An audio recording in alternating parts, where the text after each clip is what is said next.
All right, this is the new Goto bridge for that blue sparkle Strat. This is the vintage replacement with steel block. Should be as good as or better than the modern Fender vintage bridge. Cost a little bit less. That was important for this project. So I'll make sure I have all the bits and pieces here that we will need. So we got the screws that hold the bridge to the body. We've got the screws that hold the trim claw to the body. We've got the springs. We've got the Allen key. So much better not to have that big wiggle.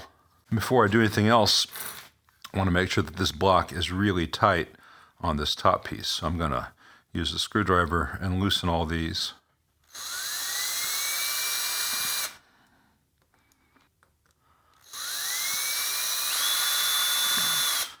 All right, that should be good for me to get in here and make sure these really are tight. That one could use a little tightening. Same for that one. Same for that. All these little things make a difference. I rough this back in.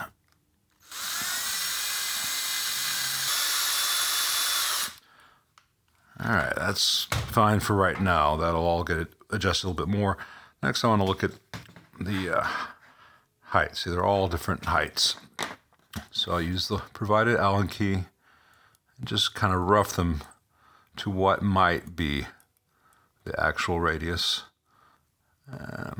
This is just kind of having stared at something over the years enough, knowing roughly where to start. There's no real science to this bit. All right, so the only ones that are really possibly going to be palm annoyers are on the B and A strings. We'll look at that later. I guess while it's off the guitar, it'd be faster to make some adjustments now, so I don't have to do quite so much later. Now, as far as copying what was on the old one had spent many years tilted forward, and so the saddles were a little bit artificially high rather. And that's set, so even if I were to exactly match visually the distance from here to here on all these compared to the old ones, that doesn't mean that the intonation is going to be at all comparable. So I think this is good for now. All right, so I guess it's time for me to fire up my big bad soldering iron so I can do this trim claw. Let me get that set up. And I'm going to rough up the metal so it'll take solder better. I use my Dremel with a bit like that.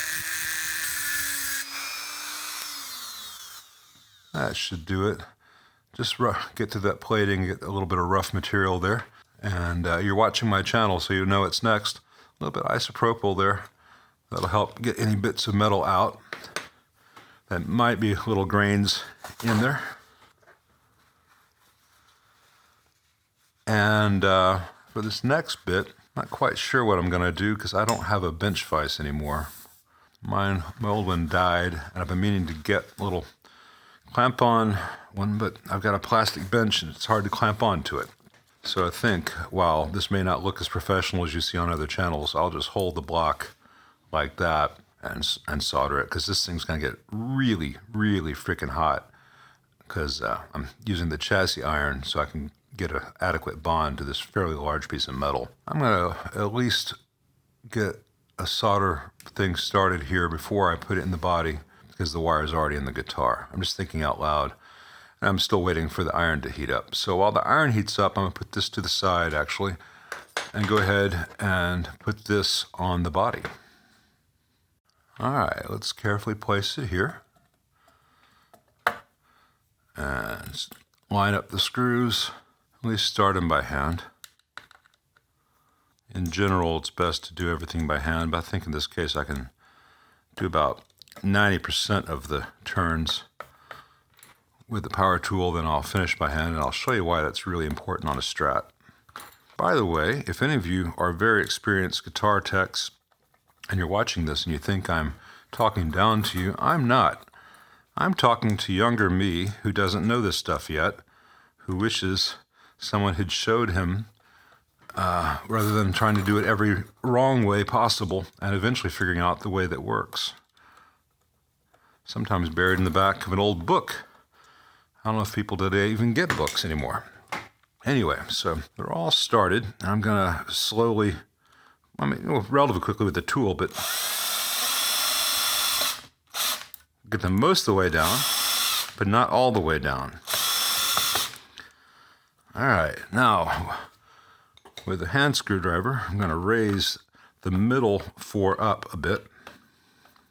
And with the body flat and no springs attached, I'm going to lower the ones on the outside until the bridge just moves and backs off, and then back off until it's flat again. So watch right here. As soon as that begins to move, we stop.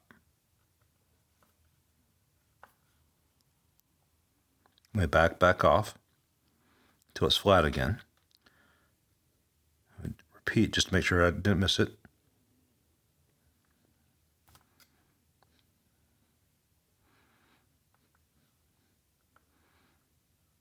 Right there. I'm going to do the same thing to the other side.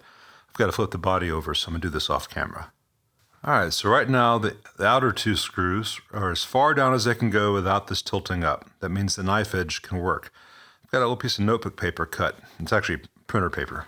I'm going to lower each one of these to the height of that paper above the bridge surface. This is the inner four. I want to kind of sneak up on it. They're kind of supplemental support. These two will bear most of the work. It gives you more tuning stability, in my experience and that of others. Saw there when that one began to move and I backed off?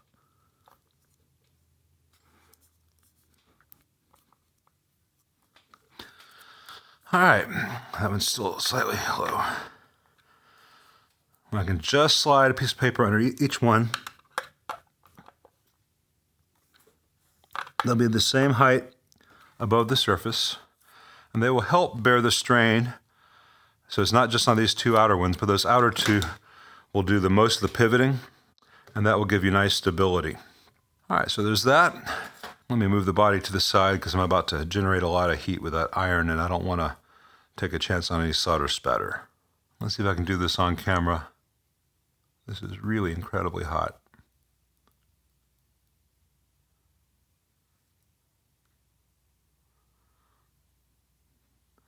I need to really heat it up so that the metal gets hot, not just the solder. That is a good tinned area. Then when this trim claw is in the guitar, I can attach the ground wire there, and it should be very, very solid. All right, the trim claw has cooled enough that I can touch it, though it's still quite warm. And it's just time to get these screws started. And it's much easier to do like this on a guitar that already had them the claw installed. I don't have to guess. I want to have enough of the screw into the wood before I attach a spring that I'm not just going to pull it right out. You can use a power tool for this, but there's a chance of chipping the paint because of the angle. So, all right, right there is good for our purposes today. So I want to do two things. I want to make sure I've got enough wire exposed here. And then want to tin this. I snipped off the old end because it was just kind of all boogered up and not our friend.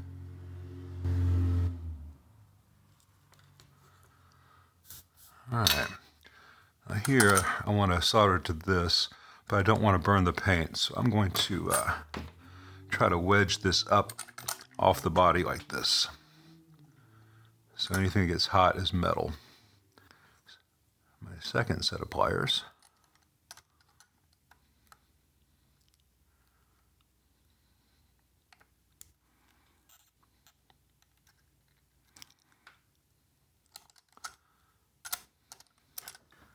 I can't see it because the camera's there. I think I got a good solder joint on that.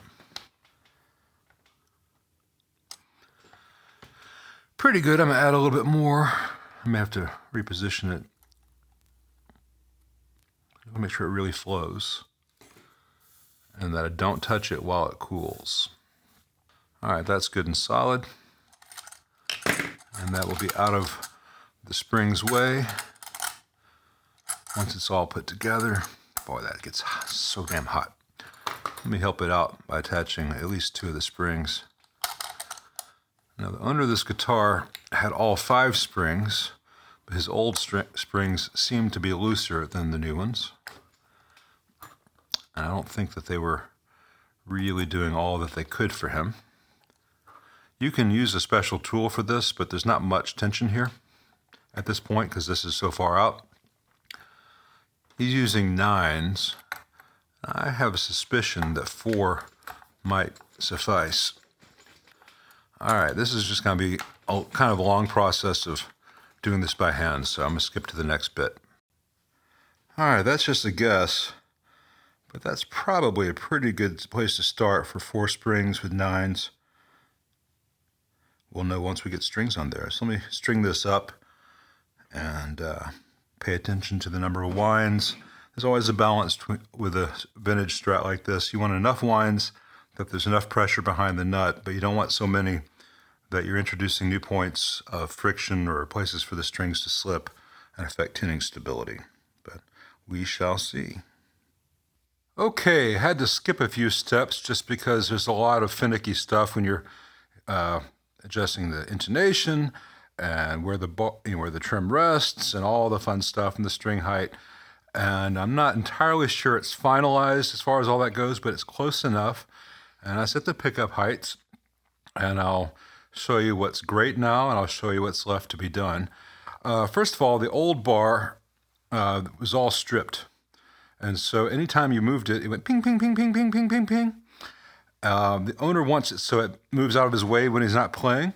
When it was totally loose, it still had a little bit of that ping. So I put some Teflon plumber's tape in there.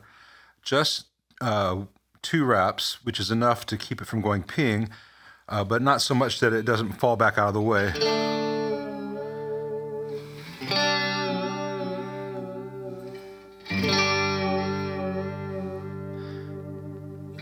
And what's really crucial is that the slightest movement on the bar instantly translates into a change of pitch. Before you had to move it quite a bit before the trim itself actually moved because there was so much wiggle in the bar. So for a vintage Strat trim, unless you're going to have it all the way tight, in which case it'll just stay wherever you leave it, or if you have a spring down in there, it'll also stay wherever you leave it. He wanted it to move, so it moves. And because I did the very careful adjustment of those screws there, let's see, like you saw in the previous part of this video, and I have a roller nut here, and I put some nut sauce in here. It stays in tune very, very well.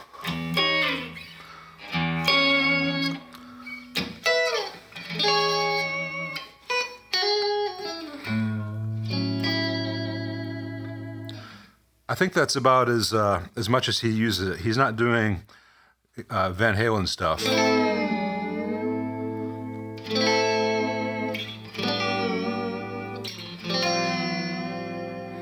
But that's very nice. These are 9s. It is set to just barely come up over the body. You can see that tiny little bit of gap, so it's not hitting the body when it comes back to 0. There's almost no pull up, because that's not what he does. It does dip down if you bend. There's no real way around that with 9s unless you want to have a really stiff bar.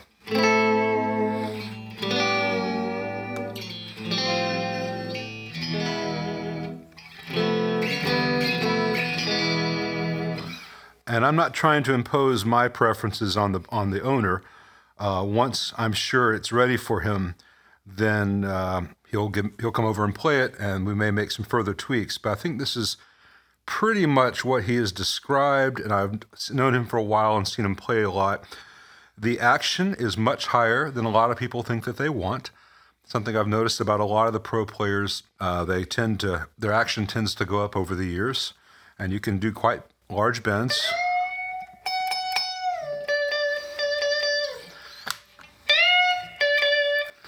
Even with these kind of frets that have seen a lot of wear in better days. And these are still new strings. There's still a little bit of stretch. That's not too bad. It'll be stable. I haven't done more stretching for reasons I'll get to. But these are the Texas Special custom shops. And even with the shielding, there is 60 cycle hum here, here, and here. There is none in the 2 and 4 position. But the shielding has lowered the amount of 60 cycle hum, though it is, of course, rotation dependent, like all single coils are.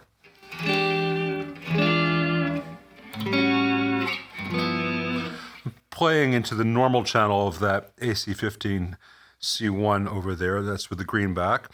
It's a good sounding amp, it's a good sounding guitar. I'll talk more about the nut and the roller tree in the follow-up video to this after I address the next things I want to talk about, and that is the action.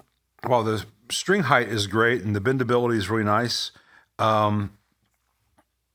if I fret at the first fret and right where it joins the body, there is almost no relief.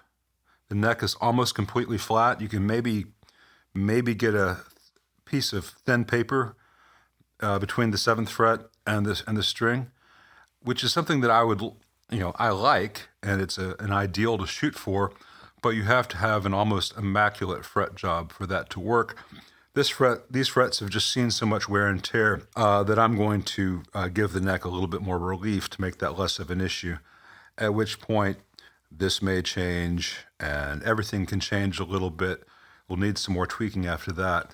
But this guitar hasn't had this bridge on it or these sets of strings on it, and it takes a while for a neck to say, this is where I want to be with X tension on it.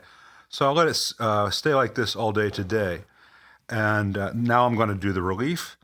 And then I've got to turn my attention to the nut because the slots are too high. Makes it go sharp in certain frets down here. And the witness point is not always right at the leading edge of the nut. Some of the witness points are a little bit farther back, which can also throw out intonation and tuning stability. But it no longer pings, and it's sounding really nice.